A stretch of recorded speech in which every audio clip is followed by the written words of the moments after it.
Hello. Hello. Hello.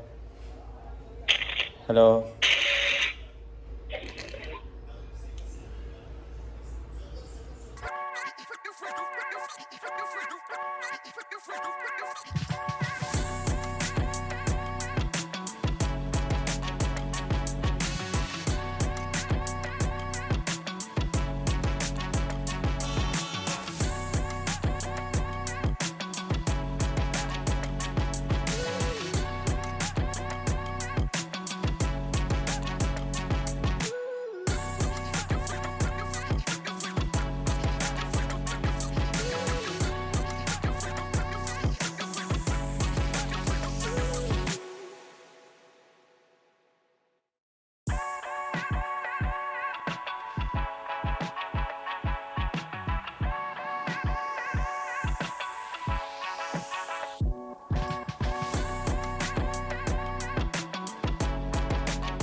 Adeta bir kadının petini bükçüler. Duydum yani.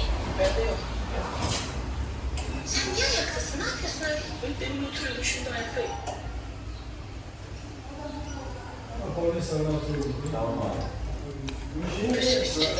Hello.